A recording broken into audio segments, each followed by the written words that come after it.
ஒரு 25 அடி செட்டு போட்டு அதை வந்து 3 ஃப்ளோரா பிரிச்சு கொடுக்குன்னு சொல்லி கேட்டிருந்தாங்க. கிரவுண்ட் ஃப்ளோர்ல இருந்து அது போக 2 ஃப்ளோருங்க, மொத்தம் 3 ஃப்ளோர் வந்துடும். இது ஒரு 20க்கு 20 செட்டு தான். உள்ள ஸ்டெப்ஸ் எல்லாம் பாத்தீங்கன்னா எல்லா ஆங்கிள் ஃப்ரேம் பண்ணி அதுக்கு மேல வந்து டைமண்ட் பிளேவுட் போட்டு பண்ணியிருக்கோம்.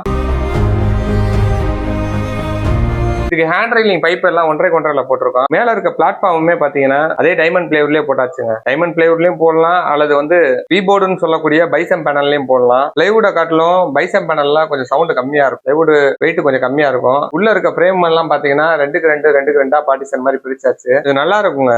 டைமண்ட் பிளைவுட் லைஃப் லாங் கிடக்கும், ஒன்றும் பிரச்சனை எல்லாம் வராது. அது போக வாட்டர் ப்ரூஃபும் கூட. இவங்க அதிகமா மேல லோடு ஏத்த போறது இல்ல, அதனால சும்மா ஜாமா வச்சு எடுக்கிறதுக்கு தான். ஹைட் 8 அடி ஹைட் போதும் அப்படின்ட்டாங்க. பெரும்பாலும் படிக்கட்டுகளுக்கு டைமண்ட் பிளைவுட் தான் போட்டுட்டு இருக்கோம். நல்லா தாங்க உழைக்குது. இடம் கம்மியா இருக்கு, செட்டு போடணும், ஆனா நம்மளுக்கு ஸ்பேஸ் நிறைய வேணும் அப்படின்னா இந்த மாதிரி நீங்க பண்ணிக்கோங்க. செட்டோட ஹைட்டை ஒரு 25 அடி ஹைட் ஏற்றிட்டு அதை ஒரு 2 பிளாட்ஃபார்ம் அல்லது 3 பிளாட்ஃபார்மா பிரிச்சுக்கிட்டீங்க.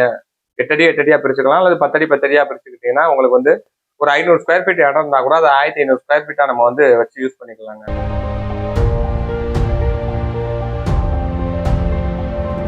இதுல இருக்க பெனிஃபிட் என்னன்னு சொல்லி பாத்தீங்கன்னா இடமும் நிறைய மிச்சமாகும். அதே போல பட்ஜெட்டும் பாத்தீங்கன்னா 3 செட்டு போடுற அளவுக்கு வர்றது பட்ஜெட்டை விட இது கொஞ்சம் கம்மியா தாங்க வரும்.